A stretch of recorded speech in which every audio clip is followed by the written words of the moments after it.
how do you deal with the interaction or the intersection rather of like social media and real life? Like, I'm sure I know you're at a point where like if you walk down the street, someone's going to be, or if you're in a gym, hey, I follow you on Instagram. Like, I think one of the issues that I see posed most often is maybe something tantamount to sanctity of like, hey, I really just don't want myself out there. Like, do you ever have a tough time with like, oh, I don't want to go to work today, Dennis. Fuck you. Like, how do you draw a line? Like, because I think the thing that I preach is sustainability, right? Yeah. Like, do the thing that allows you to do it for the longest and you'll win.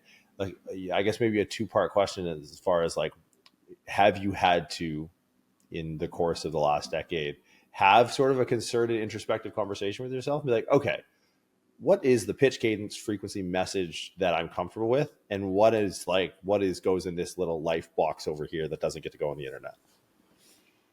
Yeah. Uh, it's interesting because there are a lot of different strategies. If you're thinking about social media growth, there are a lot of things that can work.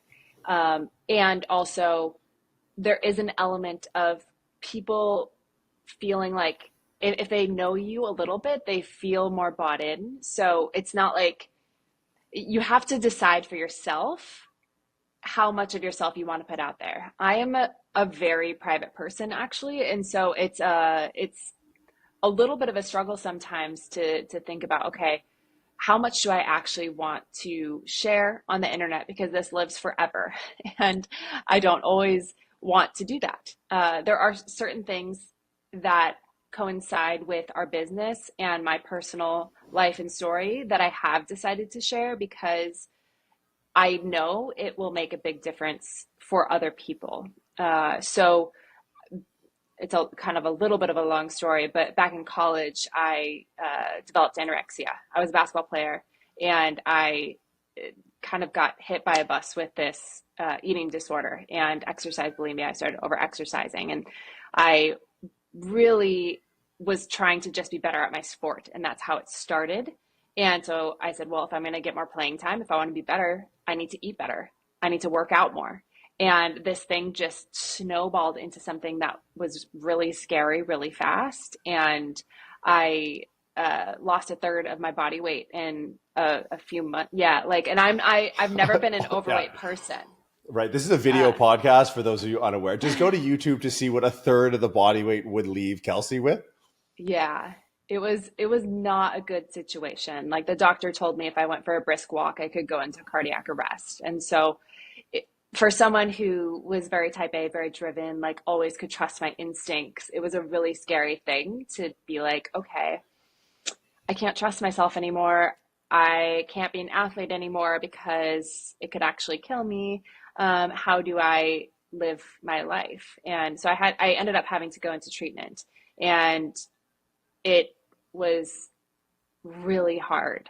But through that process, I then got healthy after, some years of really working on recovery. And then I came to this place where Dennis and I wanted to do this. And I was like, do I share this part of my life? It was so painful. It was so hard for me to talk about. I grew up very like, I had a wonderful upbringing, but I was always like very shy, and I didn't really want to like show my body ever, just wanted to always be modest and all these things. And so then I'm in this world where people are in their sports bras all the time. And so it's like this mix of like eating disorder recovery and also this hypersexualized fitness industry. And like, how do I exist in this world, share who I am, and also be able to protect that piece of me that is very vulnerable. So it's been a journey, all that to say. Now, you bring up an interesting point, and the I'm going to try and tread lightly, and I am not good at that, both physically and metaphorically. I have a gripe with everything. Let's just get that out of the way. And I one love of it. my many gripes is so of late. Let's call it the last 5 years. What is time? The I don't want to say weaponization, but it's a word that comes to mind. the mental health conversation in fitness Mhm. has been a really prevalent, more prevalent than it Yeah. has been, more accepted. And there are great stories, there are great resources, there are people who sort of like transparently divulge things that other people couldn't imagine talk about. Like even just recalling that I have friends with eating disorders, that the thought of me going, hey, you want to just like talk to like tens of thousands of people, and they'd be like, are you out? I would rather jump off a building. Hmm. How do you appraise, maybe that's the right word, how do you appraise the current state of the intersection between content, the underlying potential monetary benefit of this level of transparency, as so far as you see it at scale? Because like I don't I just don't think some people are genuine, or they're just very poorly incentivized. And for someone who, I've never gone through this, so I'm the last person that should be talking about it. So I'm interested in your take of like, as you know end up inadvertently probably consuming some content with similar stories from creators that like maybe lean like kind of too far into it. Like how do you deal with, maybe even a broader question is, how do you deal with content of other creators across the board? Because it's like we can all kind of get lumped into one thing. Like, what do you do? I work on the internet. It's like, oh, you're an influencer. It's like, this influence is nothing. Like, this is not, I'm not very I think you're influential. very influential. That's terrifying. Because I hope there's not a bunch of like cynical pessimists that just yell into the internet. But like, how do you approach that? How do you deal with that? Because it's something to me that I see so pervasive, so insidious, and inauthentic, and disingenuous and predatory. Like, what is your thought process when you start to see some of these things, like almost preying on like a people of that had a particular disorder? Yeah, I have lots of thoughts and feelings on this. It just a preface about my personality. I am so chill. It takes a lot to piss me off, but this type of thing drives me absolutely crazy. If people are utilizing, you know, and sometimes I don't know people's experience, but if they're being disingenuous or telling like half truths about challenges that they've gone through in order to make sales, I cannot stand it. And if people are taken advantage of, that is one of the things that drives me the craziest in the world. I cannot stand narcissists. I have no patience for this type of stuff. That said, I can't control the things that other people put on the internet. And if I were to just spend my time consuming that information, it would drive me crazy. So to be honest, I don't follow people who are like that. And I try not to pay attention as much as I can. What I do take from it is how, if someone says something that pisses me off or is wrong information or is, just blatant in any way, I'll say, okay, how can I actually teach something that is the truth from either my experience or things that I've learned from other people, and try to put that type of spin on it, because otherwise I would just go crazy. Have you ever had to deal with anything directly, like I don't know, YouTube scares me. Like the YouTube comment Yeah. section is where cats playing piano turn into Hitler. It's like, well, that cat's way cuter than me. Like, I'm definitely Hitler. Like, I have blue eyes. Like, I'm not even two comments away. The first comment is he's Hitler. Like, I guess, like, I don't know. Like, it's YouTube is an insane place. It is where humanity goes to die. People are It's really mean on YouTube. They're much meaner than other places.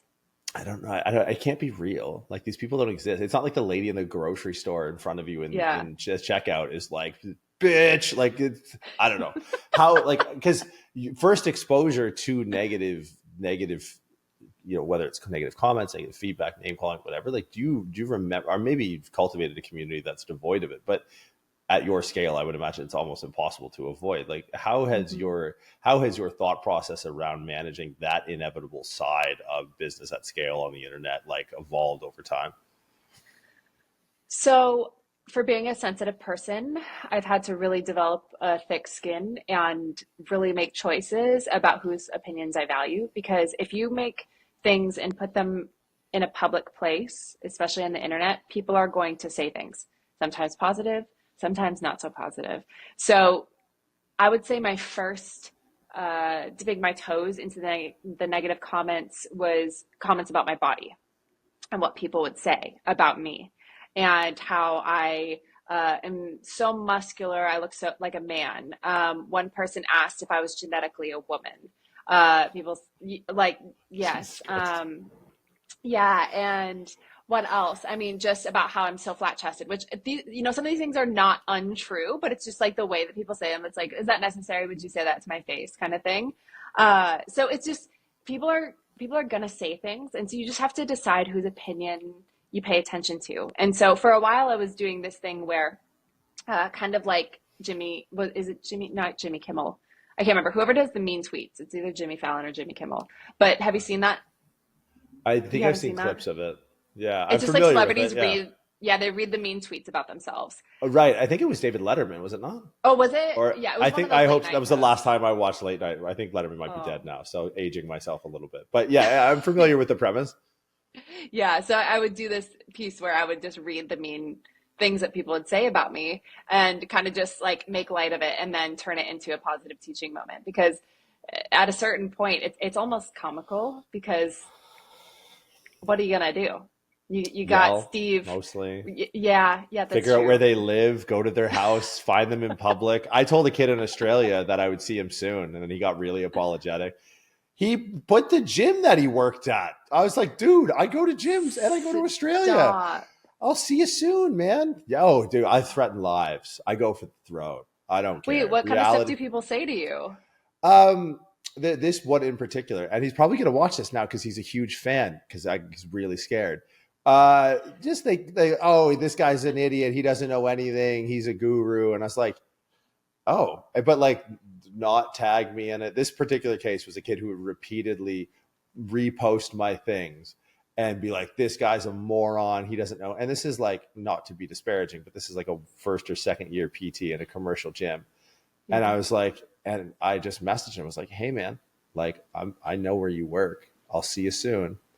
And a week later, like apologetic, reposting all this stuff. Like, oh yeah, I am so spiteful and petty. It's amazing. And now here's the thing, and this ties into kind of a question I wanted to ask is, it's social media is a lens for other people to look into your life, but to me, I've also seen it as somewhat of a mirror. Like, it's a weird constant in my life where I can be introspective about my behaviors on social media and be like, what is going on in my life that I'm like this? Like, I'm under a tremendous amount of stress right now, so people are going to get in the fucking neck. Like, if you slide into my DMs right now, and I know now, but before I didn't. Like, when you were kind of wrestling with this, like, okay, what do I put out, what do I not, I've had this traumatic life event, it could be a net positive. Do you ever feel like the social media machine kind of looks back too closely and you're like, oh wait, I'm doing things to propagate the bottom line or to push an algorithm? Like, how many times or how often or how do you manage like QAing yourself as a person who also has a social media presence? Yeah, well, when it comes to like my personal experiences and story, like that's never been the focal point of the business, because I try to help people feel great and get more fit and all of that kind of stuff. The tricky part with that piece is something that you might, I don't know, I'd be interested to hear your thoughts on it Mm. because I am very careful with my words and what I will and won't say. And I can't remember if we were recording or not, but you said something about belly fat and how that like that word like doesn't even like roll off the tongue. That's how I feel too. And there are certain things where it's just like, like I don't want to say these things.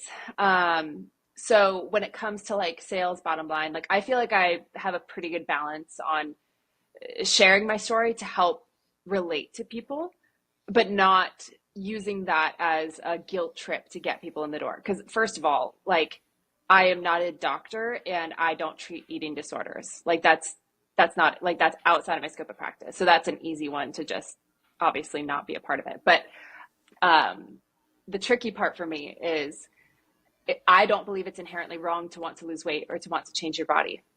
There is a problem though when you're on this spectrum of making choices with food and having emotions around it, where it can become disordered before it becomes a clinical eating disorder. There are kind of disordered behaviors before it becomes clinical like that.